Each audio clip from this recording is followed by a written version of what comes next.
안녕하세요. 욥은 침묵하시는 하나님을 향해 절규합니다. 오늘 본문은 욥기 30장 16절에서 31절입니다.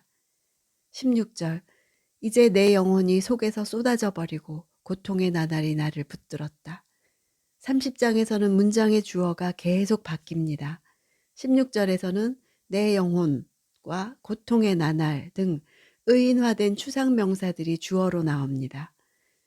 영혼이 쏟아져 버린다는 표현은 내면의 무너짐을 말합니다.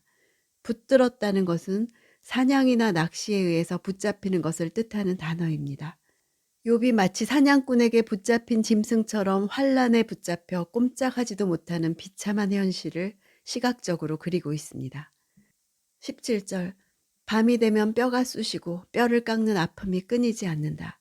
17절에서도 원문으로는 밤을 의인화해서 밤이 뼈들을 쑤신다 이렇게 밤을 주어로 했습니다. 쑤신다는 것은 구멍을 뚫다, 관통하다, 찌르다 이런 뜻입니다. 욥은 자신의 고통이 마치 뼈에 구멍을 뚫는 듯한 극심한 고통임을 나타냅니다. 18절 엄청난 힘이 내 옷을 잡아채는구나. 내 옷깃같이 나를 휘감는구나. 다시 주어가 바뀌고 있습니다.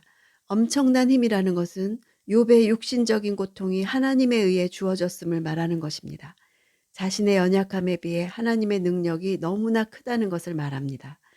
옷깃같이 휘감는다는 것은 욥의 악창으로 인한 고름과 상처가 마치 누더기 같은 옷처럼 몸을 뒤덮었다는 것으로 욥이 처한 비참한 상황을 표현한 것입니다.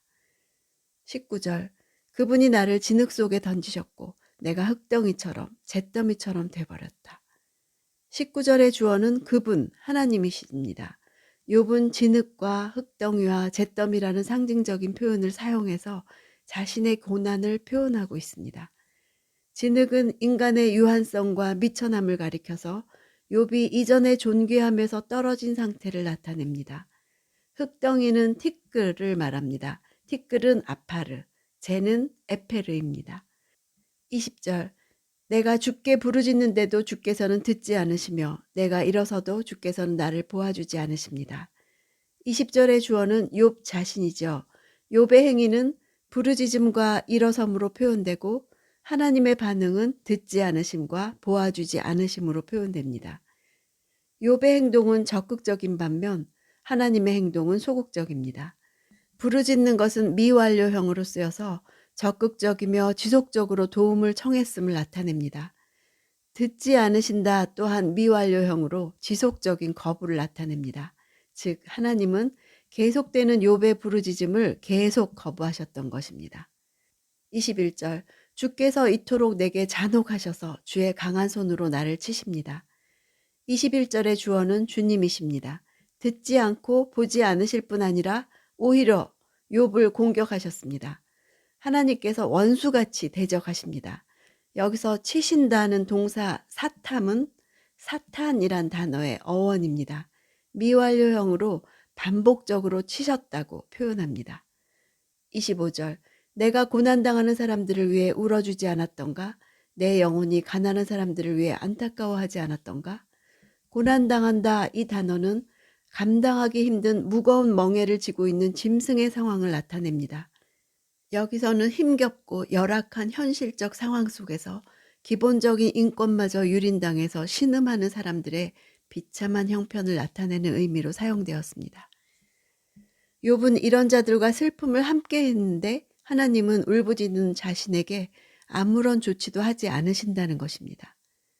26절 27절 내가 선을 바랐는데 악이 왔고 빛을 기다렸는데 어둠이 왔구나. 내 속이 끓고 편하지 않았다. 고난의 날들이 내게 닥쳤기 때문이다. 기대와 전혀 다른 결과가 자신에게 미쳤다고 탄식합니다. 욥의 슬픔의 원인은 하나님이 그에게 적절한 대처를 하지 않으셨기 때문입니다. 자신에게 마땅히 주어져야 할 것들이 주어지지 않았다는 것입니다. 29절 내가 자칼의 형제가 됐고 타조의 동무가 됐구나.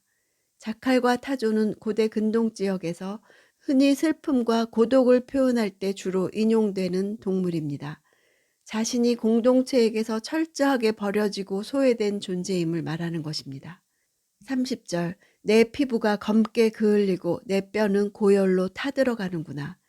검게 그을리다라는 단어는 불에 그을러 검게 탄 냄비라는 단어와 연결 지을 수 있습니다.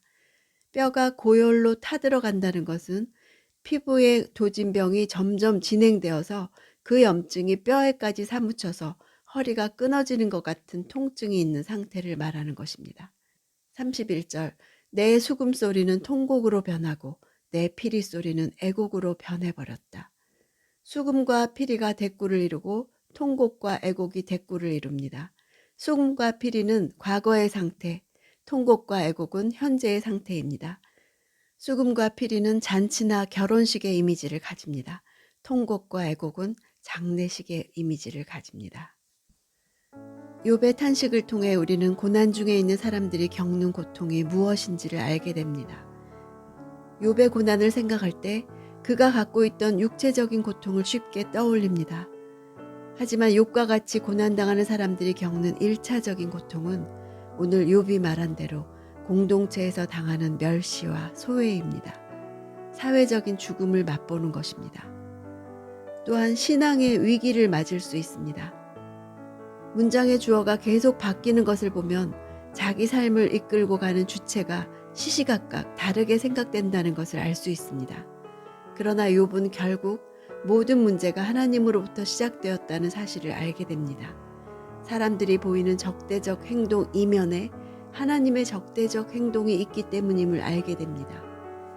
주어로 느껴지던 모든 상황이 하나님의 영향력 아래 있음을 알게 됩니다. 내 삶의 주어가 하나님이심을 안다면 사람들이 나를 뒤흔들 수 없습니다. 주어가 하나님이심을 안다면 상황으로 인해 하나님에 대한 믿음을 저버리지 않습니다. 욥기 파이팅입니다.